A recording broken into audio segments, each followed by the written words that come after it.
Right. Good morning from Western Maryland. It's autumn. It's a beautiful day. We're going to get into JG today. It's our newest release. Hmm, I need a little coffee there. JG, it's been a book that's been a long time coming, and we're really excited about it. We know we've got a lot of people that are already asking for it and copies of it and whatnot.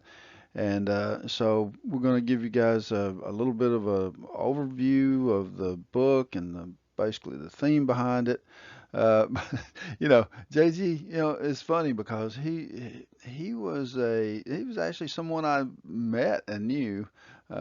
His name was Green, and Johnny was just a name I gave it. But yeah, he was an unusual person. And the interesting thing about this story, this book, is it's not a rhyme like some of the other books are. It kind of deviates a little bit.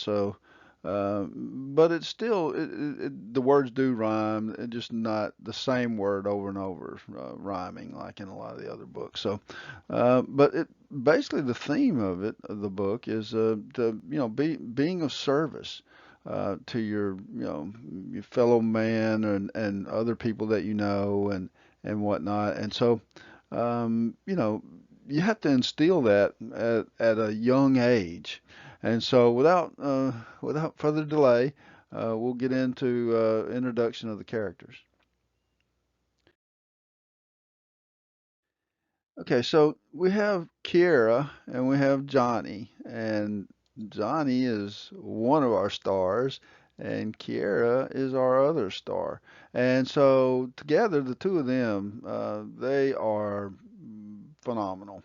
They are able to accomplish a lot of things together that, not to say that they couldn't do it separately too, but it just might take longer. You know what I mean? So it always helps when you have two people, like-minded people, working together to accomplish a particular endeavor or you know activity. And so Kiera is a good complement to Johnny. And when I was in the initial phases of laying out this story, I just had Johnny because he was the guy I met, back in like 1997, 1998 time frame, right before Y2K. But when I laid out the story then, I was like, well, he needs a partner in this missionary work activity that he's doing. And I went to the store or bank. I had to go to the store. I had to drop by the bank on the way to get some paperwork signed. And I met a notary there, and her name was Kiara. And so I'm like, well, what's up with that? What does that mean? That's an unusual name. And she's like, oh, it's, complimentary, two things that complement one another. And I'm like, oh, okay. And I'm like, well, that's neat. And she's like, yeah, I says, I had a friend of mine, and we went on a mission to Georgia, and I'm like state of Georgia? They're like, yeah, Georgia. I'm like, oh, okay. And I thought, well, I'm working on this book about this guy Johnny. He's a missionary type. I wasn't saying anything to her. I was just listening to what she was saying. But in my mind, I was thinking about the book, and I'm like, oh, I think I found my complimentary character. And so yeah, we talked a little bit more and everything. And I came back and I looked up her name and what it meant. And I'm like, okay, yeah, she's a compliment to Johnny, and he compliments her and she compliments him. So that's how that came to be. So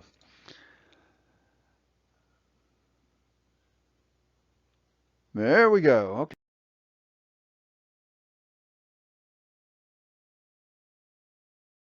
Okay, so basically we're going to talk about JG today, and you know, uh, when Johnny's a little fella, a little tyke and everything, he's a can-do kind of kid. He's just full of energy. He's out there. He's ready to go do it. But early in life, he develops a kind of a confidence, if you will, that God is with him. In the book, he's sitting on the bench. It's the 50s. There's a dirigible blimp, as it may be also known as, in the background with the word Texas on it. So the book's set in Texas. And for lack of a better word, I guess you could say Johnny has like a cowboy spirit. Okay, he's just kind of out there. He's just there's nothing he isn't willing to attempt to do. And through doing that, he, like I say, develops the can-do spirit, and b- builds a faith, if you will, a confidence that God is with him and God's in his path and that kind of thing. And this is the whole purpose of the story. You're wanting to get your children, you want to bring them up with a positive attitude and a can-do spirit and that kind of thing. Uh, but you want them to not have regrets at the end, of their life, and defining what their purpose is and taking action on that. And then, it's not just about the treasure you build here on earth. Well, that is important. That's something you should be doing. You gotta feed your family, and you gotta live, and prepare for your retirement and whatnot. But you want to build through life. You want to help others. You want to take the focus off yourself and put your focus on other people. And Johnny is that guy. He is.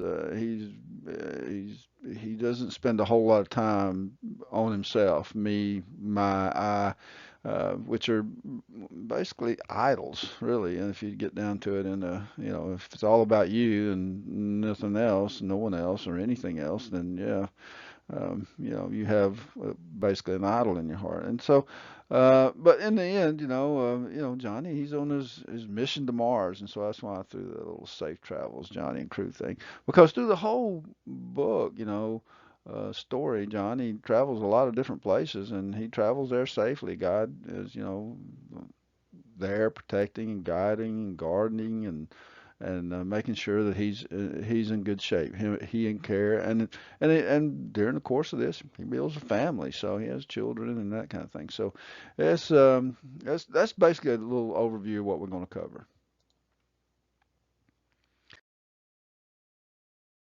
So, like I said, there he is. He's on the park bench, and what happens in this story is Grant is just a little place. It's kind of a country town, if you will, in Texas. But as the town grows, Johnny grows, and there's kind of a correlation between, Johnny's development and the town's development, and so on and so forth. And so you'll see the same scene, but the background kind of changes. It gets more buildings, more traffic, more everything, right? But okay, so the how did we come up with Texas? Okay, first of all, this is kind of an interesting story. I worked with a guy, and he had been out on we'd been out on holiday for the end of the year, and he was telling me about his travels, and he got stranded at the airport at Dallas Fort Worth. And I've been through there many times myself. I've flown through that airport, and I too have been stranded there on occasion, and so I could relate to his story.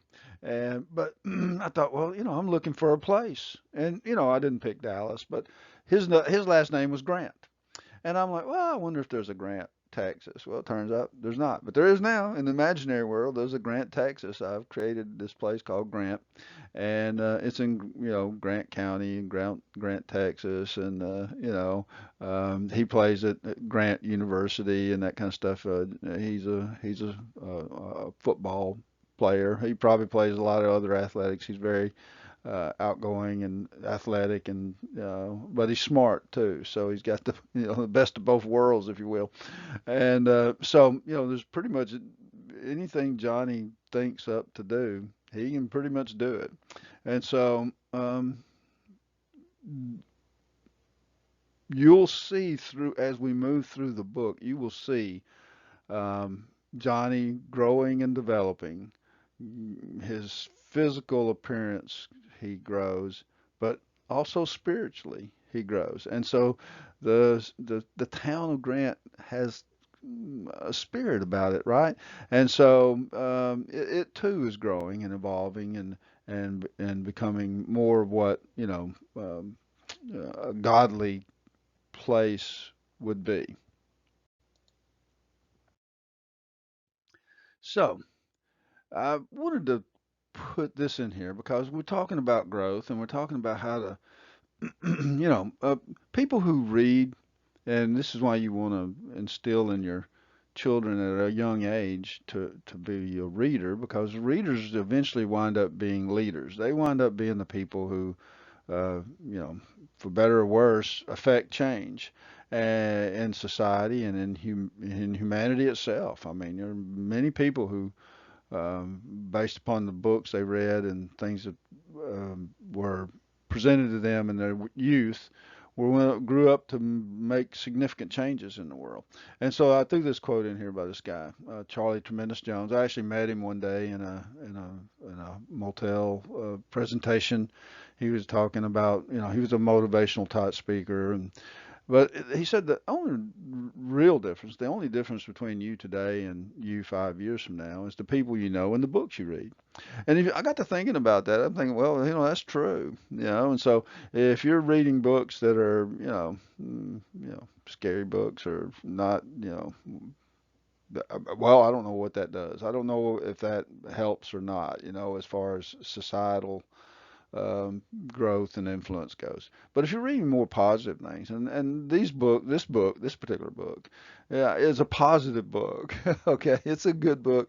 It has a lot of examples, and Johnny basically decides in his early 20s or so that this is a missionary pursuit is something he wants to do.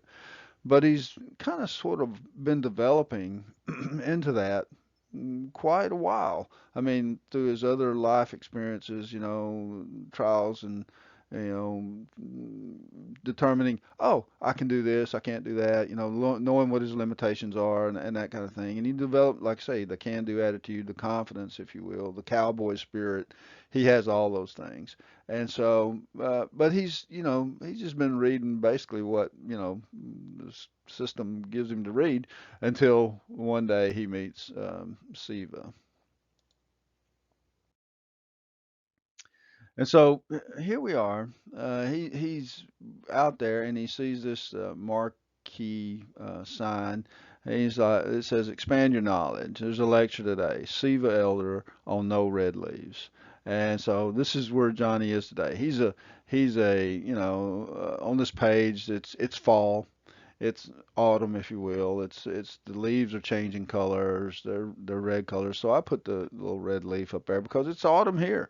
Currently, we're in the season of autumn, and when I started this book back last winter, back when Dave got back, we got back from holiday. It was early January and whatnot. You know, I was hoping for a fall release, and that's what I'm getting. It looks like, and I'm very pleased, because I want the season to coincide with the book, and so he's a big man on campus. He's like I say, his name is Johnny Green, but everybody calls him JG because he's he plays the football and throws it, and he's a good athlete and all that kind of stuff.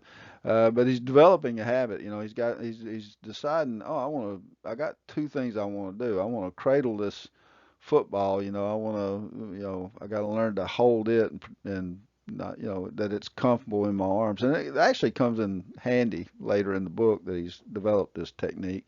But on top of that, he's starting to realize, oh, I want to spread the word. I want to, so he becomes a more involved in handing out Bible tracts and things of that nature. And when he does that, uh, he begins to take the focus off himself. And so the dedication of the book is individualism is the enemy. I mean, if it's all about you, and what you can do and your pursuits and your education. Oh, hey, that's your choice in life. That's something. But for children, I think, if if the parent doesn't instill in them that, oh, there's more to life than just you and your thing and all that, there's more to it, then, that's what your children will grow up to be. They'll be self-centered and whatnot. But fortunately for Johnny, he sees the marquee sign and he meets Kiara. And you've got the little dove of peace there, and she's like, they complete one another. She completes him, he completes her, and he realizes that quickly. And so, and in this particular scene, there's a heckler in the crowd walking by, giving him a hard time about handing out tracts or whatever. But he just waves to him and says thank you. He doesn't get upset. He maintains his patience and that kind of thing. And so that's the difference in Johnny today and Johnny tomorrow. And moving through the book, you'll see that Johnny, he's there. Man, I'm thinking there got to be a guy like Johnny out there, but it's kind of like Rosie. I mean, that's a tall order to fill. Johnny, it doesn't seem to be anything he can't do. And y'all, I did the best I could. I mean, I've never been on the mission field, but I've done, work, if you will, to help people with new roofs and cleaning up their properties and things, just different activities.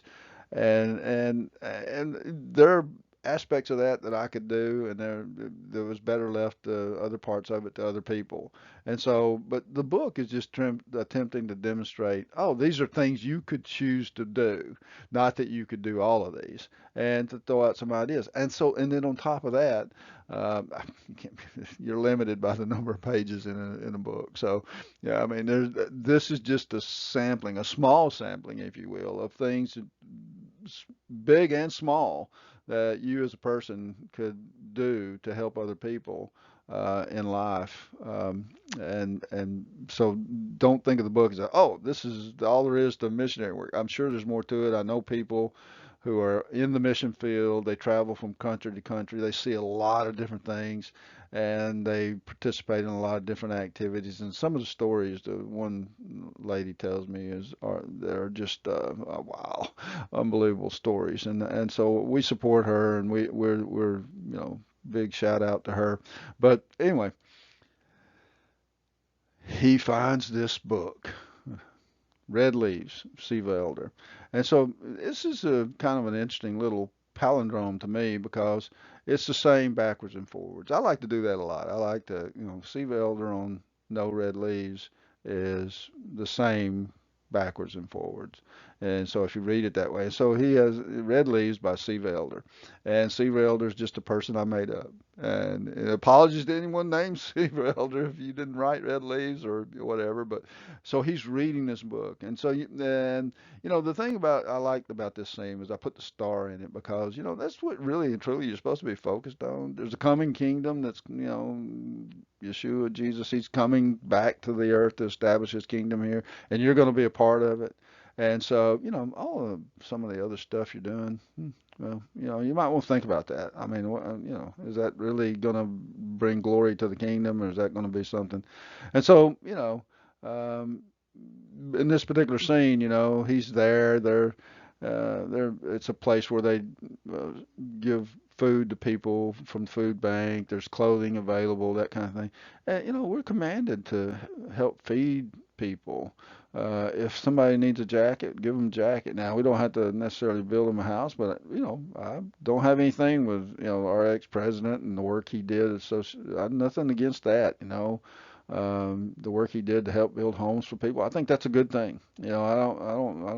But it's somewhere along the way you have to teach people to stand on their own 2 feet and earn a living, and if I know there's people that perhaps maybe can't do all that, but there are others that are able-bodied, and so you should help them and do what you can for them, and but feeding and clothing, that's just standard stuff. If you got extra food, you should share it. You got clothing, you should donate it. So Anyway, I like this page. I like the this part of the book, the kind of the introductory part of the book, kind of sets the stage for what you're going to see. Um, Johnny is not a static character. He's, as you can tell, he went from a little tot to a young adult, and now he's, fixing to get, he and Carrie are they're going to wind up, bonded for life. So he finds his purpose. He goes to the presentation.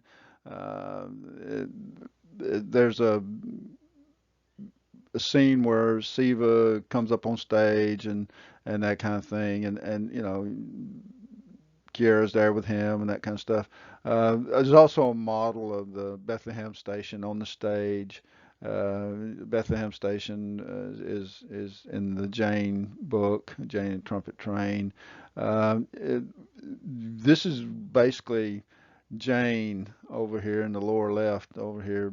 That's her as a child. She's Johnny and Kiera's offspring. And so, this is how we linked the book together. And I did the best I could with this, really and truly. I mean, the first scene up in the upper left up there is in Madagascar. And, it turns out Madagascar is 10 letters, so that's how you wind up with 10 letters carved in stone. So that's in pretty much every book. And then they go to Persia, the Persian mission. They go there and they drill a well, for people. And Johnny helps do that, dig the hole, and drill the well, and all that. And that's a good part of the book also. And then they go to China, and and they build a school. They participate there. And this is where the little cat down there by the sign is Panda. And this is where you meet Panda. Now she has another appearance in a book called Who is Greg? Okay, and they're evangelists. They travel from place to place, Greg and Panda. But in this particular book, she's with the Johnny crew. Okay, and they rescue her. And the thing is she becomes a loyal companion. She follows them from this point forward. She's pretty much everywhere they go, she goes to, even when they go to on the mission to Mars. Which, oops, shouldn't have probably spoiled it for you. But the so Johnny finds his purpose. He's called. He's confident. He has a companion. He has compassion.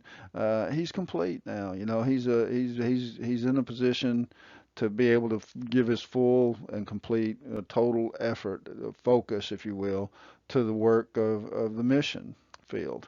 And so, during the course of the story, like this particular one here, you'll see Sirach Amen. That's basically Sarah Amen. But uh, the that's the name of the school in reverse because China is a communist country. Now I know that there's a lot of Christians there. There's probably hundreds of millions of Christians there, and hopefully this book will reach them. But that you have to be a little less obvious about the building names and churches and things because it's not well received. And then the last and final scene there is a place called No Snow Municipal, and it's in Russia. And so that's one son. So I know it's kind of a stretch, but there is only one son, and he's our Messiah, and this is the work they're doing. And so, but yeah, and so this is just an example of, they're feeding the poor, drilling wells, they're building schools, and they're visiting the sick. Okay, and so those are kind of gospel directives, if you will. They're things about the way you should live your life in service to your fellow man, to to other people that you know. So it's a good book, a good page here, slide, if you will. In the book, there's more to it. There's a lot of symbology, symbols and things. Jane has the fish symbol that this is where you see it when she's standing at the table with the food, and it follows her through the book, but it also follows her into Jane and the Trumpet Train book. So, just to kind of, you know, talk about it, you know, he's um, Kingdom Evangelist Traveler, KET. And so this is a carryover into KET is like a organization that he's a part of. And in Greg, and who's Greg? There's a evangelist in there. His name is Greg KET. And so there's a crown associated with the KET organization, and they go different places. But Johnny started out small beginning. In his teens, he built confidence. He was thinking about his future, who he'll be and whatever, and he made some change. And then in his 40s, after all this travel in the mission field, he returns to Grant to be of service to his community there. And so, but first they had to go to the arch, the triumphant arch, if you will, and they're handing out tracts. And everybody loves them, and they're kind of like whatever in a foreign country. But when he gets back to America, there's no parade, there's no celebration, there's no anything. It's just, oh well, who are you? And that's the way Johnny likes it. He wants it that way. And so this is he and Kiara boarding the aircraft to return to America, to Grant, Texas.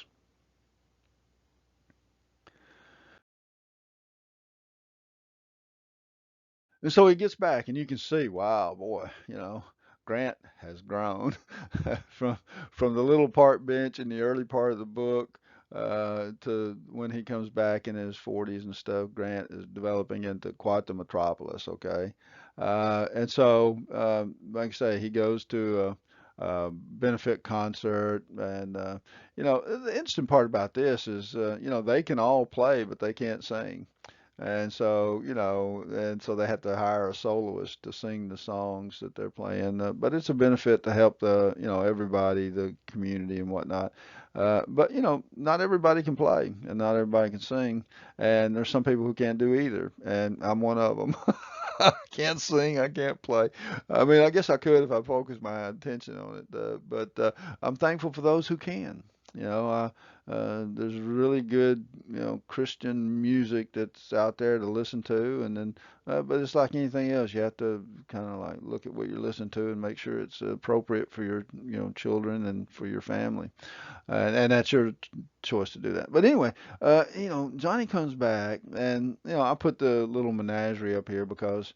Yeah, the star was something like my granddaughter, one of my granddaughters, put that together, and I thought, oh, that's good. So I put that up there on my menagerie, and it was just something that was like, oh, that fits the Johnny story, because he's kind of a giver and that kind of thing, and so he's going to get involved in police work, if you will, and so, but anyway, he's out there, he's raising money, he's fostering a sense of relevance and community connection. He's been gone. Everybody's like, "Who are you?" kind of thing. Oh yeah, you played football back here a million years ago or something. No, 30 years ago or so. Oh yeah, that was a long time ago. We're different. But he's like getting reintegrated in the community. He's collaborating with people who of influence and that kind of stuff. And basically, what you want to do is you want to, be, trumpeting the return of the Messiah, the kingdom to come. But at the same time, you don't want to hesitate. There's work to be done. There's not, you want to be working when Messiah shows up. So there's a lot of work to do, and there's few laborers. So you got to go out there and do your part. And so an aspect of that is, in addition, like we showed, feeding the poor, clothing the poor, drilling, providing water, providing education, providing medical care. Well, you want to visit the prisoners, and so that's this little scene down here where Johnny's in the prison cell, and Johnny basically he just he just reaches for the stars. He's thinking, okay, we need to do this, and he's finding a way to do it, and he's solving problems, and that's the kind of person you want to be in your personal and professional, and even in your ministry and your religious life. You want to just be able to, like, okay, for positive and for good, achieve things. So this is a good kind of overview of what you're about to see next. Okay, so the need is great. Okay, so like I said before, not everybody can sing, not everybody can play, but you can do. The people in I'm the person in the audience who's applauding, if you will. I'm enjoying the emotion of the moment. So everybody plays a role. And sometimes it's just that you pay for your ticket, right? To be there to listen. That keeps the theater open, keeps the place in good repair, keeps the lights on, so to speak. But here's the hidden symbol. Here's Jane. She's sitting there. She's playing her harp, and her cello is there next behind her. These are the same harp, 10-string harp, and whatnot that are in Jane and the Trumpet Train. And so she learns at a young age to play. And so her ministry, if you will, is a little different than her mother and her father, but she has great examples in her mother and her father. The example they set for her, and the example you're setting for your children, is one that's going to live through life. If it's a good example, it would be remembered as a good example. If it's a kind of mediocre, then that's what it'll be. If it's a bad example, then it'll be remembered as a. And so, how do you want to be remembered? That's what you need to be answering for yourself. And so, this book is attempting to instill in a child at a young age, a sense of purpose for helping others. And so this is just one aspect of it. Okay, so Johnny to the rescue. Okay, Johnny becomes works for goes to work for the sheriff department, and he's a sheriff, and the motto of the sheriff's department there is protecting what matters most. And so I don't know. I apologize if somebody else already has that motto, but I thought it up. I thought, well, that's good. And he's in Grant, Texas, and he's out there, and one day he's on patrol, and he's out there, and he sees this house, and he sees you know the smoke, if you will. And so he doesn't hesitate. He calls it in. He goes and he's gonna get in. He just doesn't stand around and wait for the fire truck to show up. He takes action. And and sometimes that's what people do. They just okay, well they see a need or they see something, and then they just stand around and wait for somebody else to do it. Well, that's not Johnny, So, so Johnny is driven by character, and he has certain virtues associated with his character, and this is one of them. He sees a problem, he sees an issue, and he does what he can to do it. And I knew a guy. His name was Jimmy. He lived in Huntsville, and he went to work for the police department there. And one night on patrol, 3 o'clock in the morning, he noticed smoke coming out of some people's home, and he ran in there and he rescued the whole family. And so that was basically the inspiration for this scene. Jimmy was a great guy. I mean, he had character. He had real virtue, and he had strong parents that taught him to do the right thing and do what was good. And so I don't know what he was thinking. For me, yeah, I don't know. Run into a burning building, I don't know. But he had confidence that he could do that, that he was going to be okay. And you know what? It was okay. He rescued the family. That he didn't get burned. They didn't get burned. I mean, there was kind of smoke and stuff, but yeah. So uh, use your best judgment in situations like this. I'm not saying just go out and run into a burning building, but the thing is don't just stand there and uh, do nothing. I mean, you need to be involved. And so, anyway, he has a love for others over himself, and he's demonstrating his virtues. And it's daily. It's not just a one-time thing. It's all time. And when I was talking to Jimmy after, he's like, "Well, I'm no hero. I just did what anybody would do." And I'm sitting there, "No, Jimmy, you you wouldn't. Anybody would just do that. So, but that's what most people like that will say. I just did what anyone else would do. And what they don't realize is, no, it's a special person and that does those kind of things, and they're taught at a young age. It's something that's instilled in them early on, and so this is what you want to instill in your children. So yeah, he runs in there and he rescues. And this is the kind of the fallback to the early scene where he's cradling the football. He's now cradling a baby. And so, he learns something. His actions, they speak louder than words, right? And, I put the little drone thing in here with the holy, holy, holy, because that's the smoke goes up and the offerings and the alms and all that kind of thing in the temple service in the early days. That's how God would hear the prayers. And, it actually states in the New Testament a lot of times in a lot of places, oh, God heard that. Especially in the book of Acts, it talks about some of that kind of thing, that these alms and these things come up before God. And, this is just one of the things Johnny's doing. And so he's not looking for earthly reward or earthly recognition, but there is a photographer there, snaps his picture and that kind of stuff. But his things are he has a heart for the lost. He wants to, save lost people.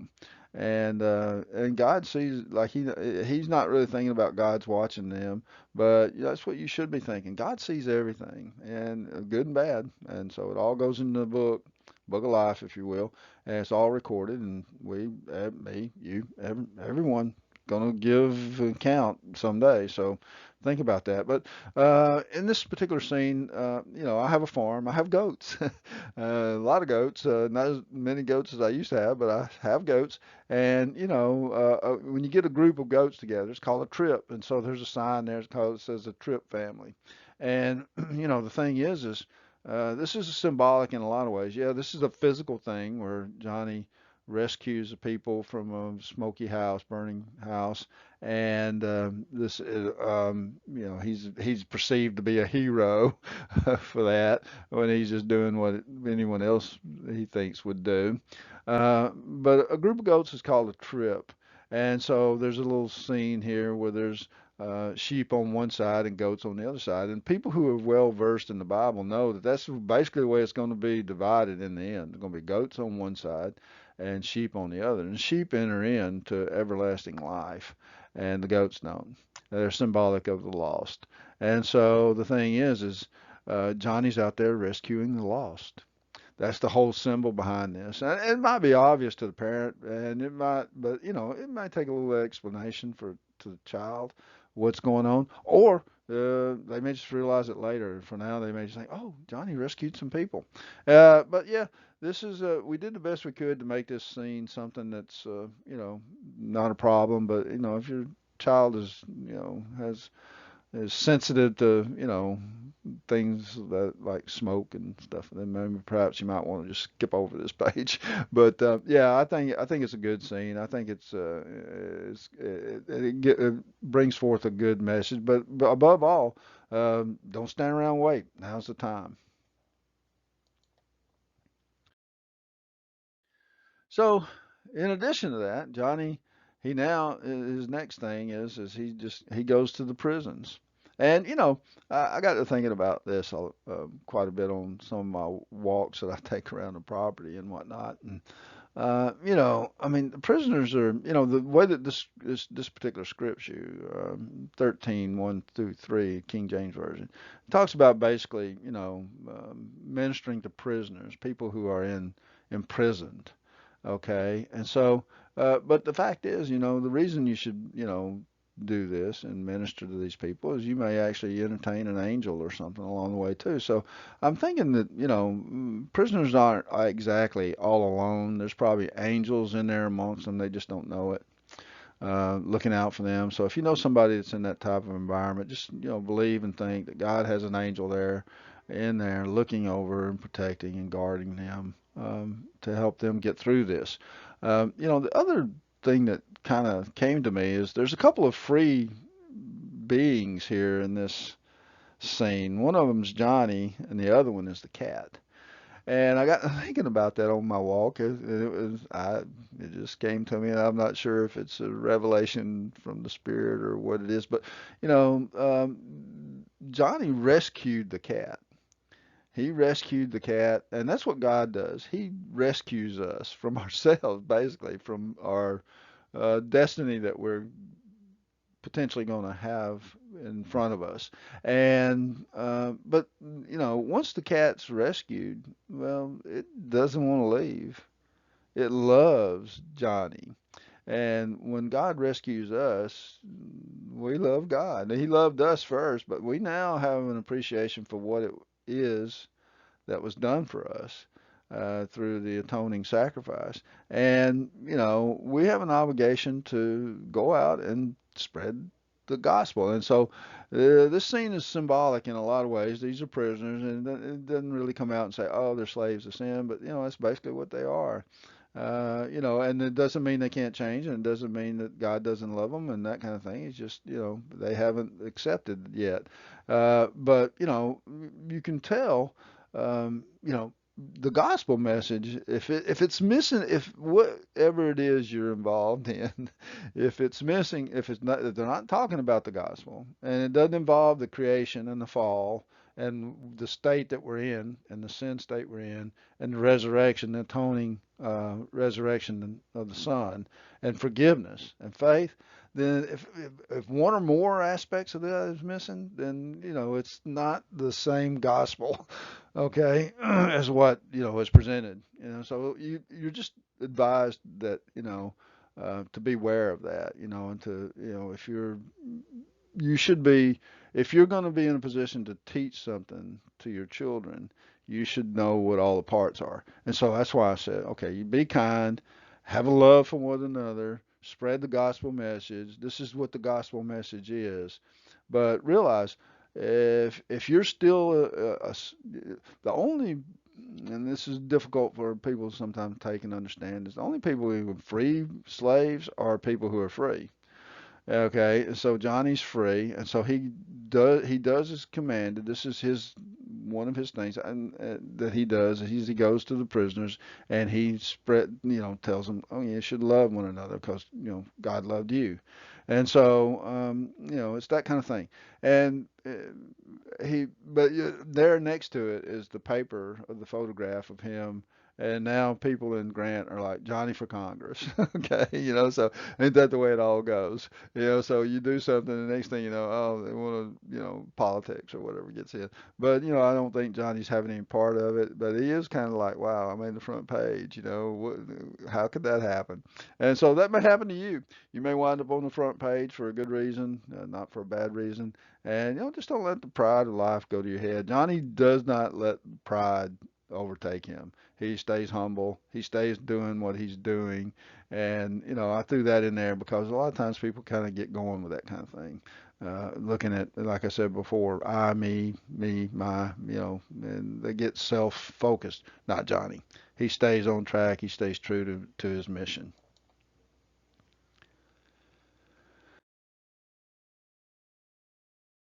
So here we are. The good news. And so Johnny he's an astronaut now, and everybody wants to be an astronaut. I personally, I like my feet on the ground, but there's a lot of people who want to fly. But Johnny he's taking the message to Mars, okay? And so this is kind of a futuristic type thought process, that there's a colony on Mars, which there's a belief out there that that could actually happen, and who am I to judge whether or not that's possible or not? I mean, um, I, man has been able to accomplish many things that, if you took people, 800 years ago and brought them up to this point in time, they would be like, wow, kind of thing. So, yeah, there's no telling what it'll look like in 800 years. And just because the kingdom comes to the earth and the millennial reign begins doesn't mean that man stops, that we just kind of go into to a state of stasis or nothing happening. I think a lot of works, a lot of activity, a lot of things are going to come into the creation at that point that it's going to be, you wouldn't recognize based on the way it is today. You wouldn't recognize it then. But Johnny has love. Okay, Johnny has love for his fellow man, and and he for his Kiara, his wife, and his children, and so he wants to spread the good news. And so the headline is in the second coming font is lift off of virtuous expedition, love. And so, but I thought, well, it might be a good idea to try to figure out, well, what is love? Because some people have an idea of love, and so you can, when you're reading this, and you're talking about the liftoff of the virtuous mission or expedition to Mars, the first letter in there is, of each one of those words is LOVE. So it's an acronym for love. And so you can speak to your child, that love is patient, love is kind, love is selfless. And Johnny, boy, how he demonstrates selflessness for sure. Love is calm, it's honorable, it's content, humble, meek, forgiving. And by meekness, it doesn't mean that you're just kind of a mousy type person. Meek people are, in the biblical sense, are strong people, but they're not forceful in a sense that they force their view, but they also don't just sit there and just let you be, walk over them. And so meekness is not in the sense of what we in the English language would define meekness to be. Johnny demonstrates meekness in the way he lives his life. He's strong. He stands up. He accomplishes things, and so. But he's humble about it. He's not after reward, and he's content, and Johnny's not doing anything to bring dishonor to himself, his family, or to Christ, or to the causes that he's involved in. He's a honest, truthful person. His demeanor is calm. He doesn't get excited about, um, angry, if you will, um, about things. And he definitely is not focused just on himself. And his kindness. He just got a big heart. In one of the scenes, in the scene of the heckler and stuff, one of the other people said that Johnny wouldn't bite a biscuit. And so he's just a kind person, patient, and very forgiving. And it's difficult to live that kind. It's learned because it's just against our nature to forgive. But the Bible's like 7 times 70. 490 times, y'all. And, it's a special person, like I say, who can make it to 490. But, I don't think there's a limit to it. I think if you made it to 490 times forgiving somebody, well, try for 500.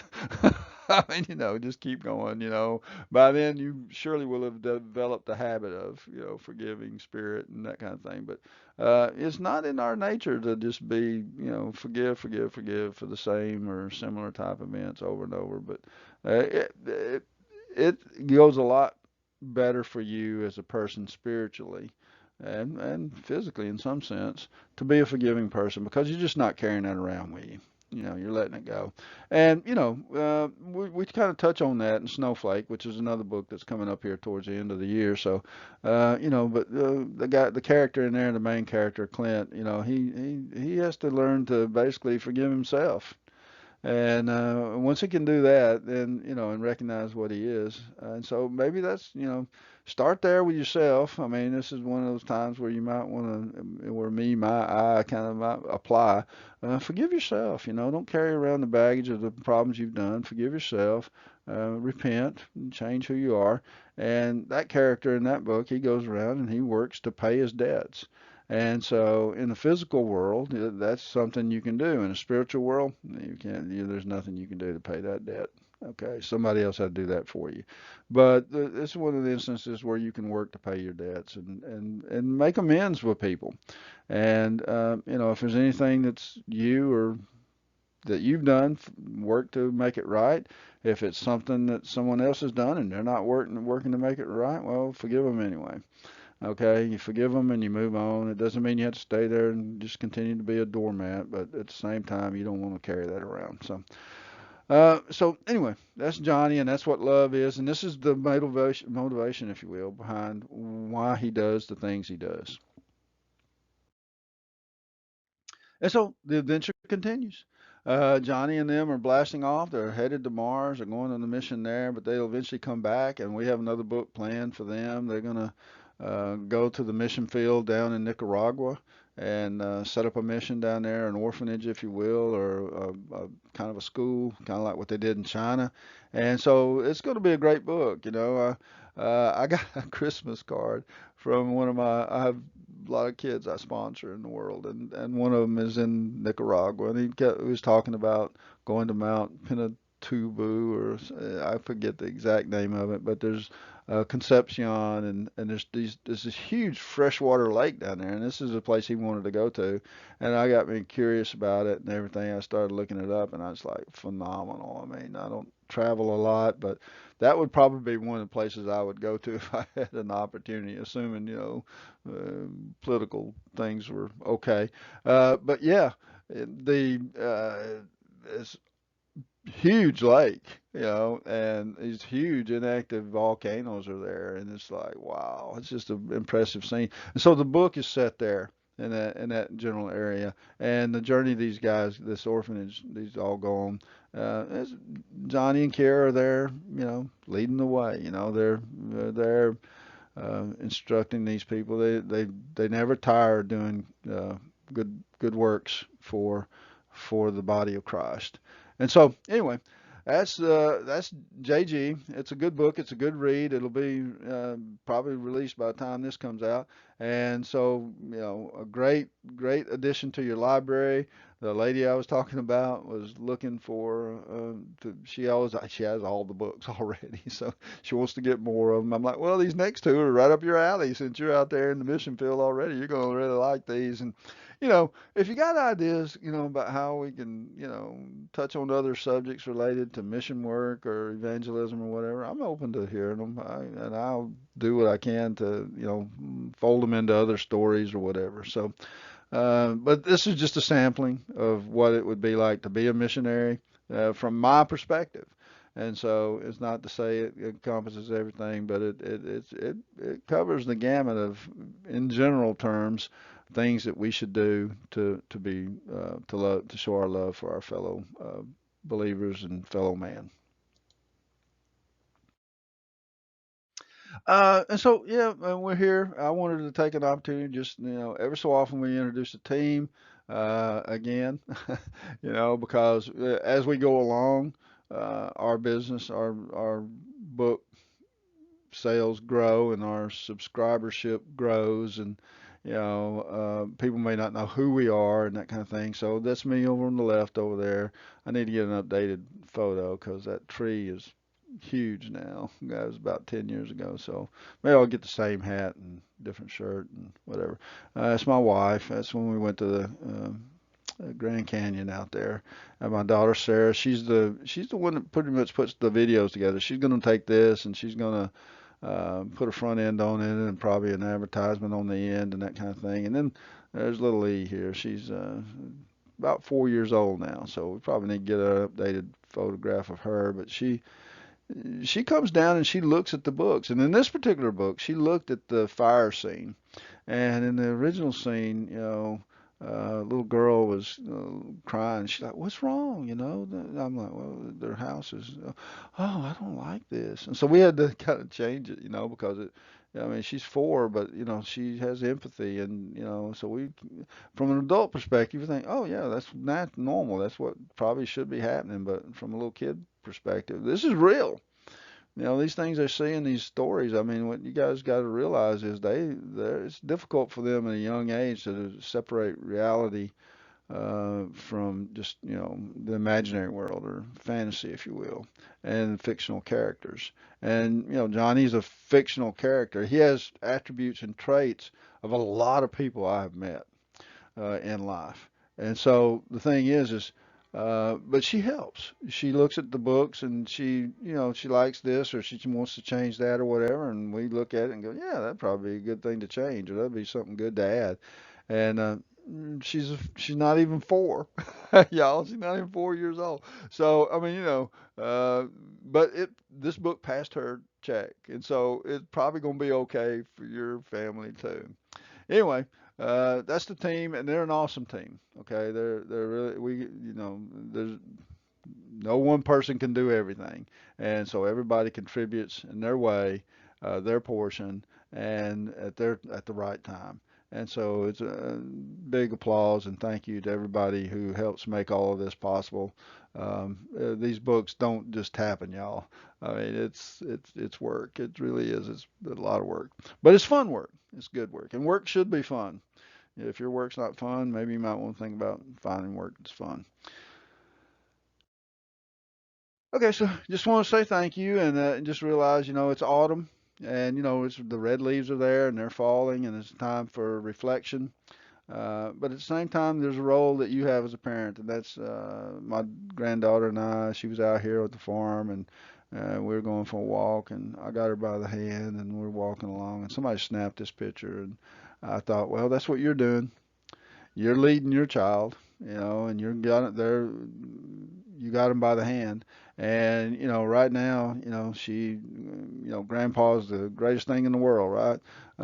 There's nothing like Grandpa. But one day, Grand she'll outgrow Grandpa, and sometimes she does it already. I mean, she'll see something way out in front of us, and she'll just yank her hand out of my hand, and take off. And fortunately, you can do that out here, nowhere country. I mean, there's nothing out there. So she runs off and she gets distracted, but she comes back and stuff. Hey, get back over here, come on, and that kind of thing. But yeah, you're the role model. You are the one that's determining the path your child is going to be on going forward. And so, thank you for your time. I know it's a little long, but it's a good book and there's a lot of illustrations and a lot to cover. And I just really, truly appreciate everything you do for us and for our endeavor here. Thank you so much. Goodbye.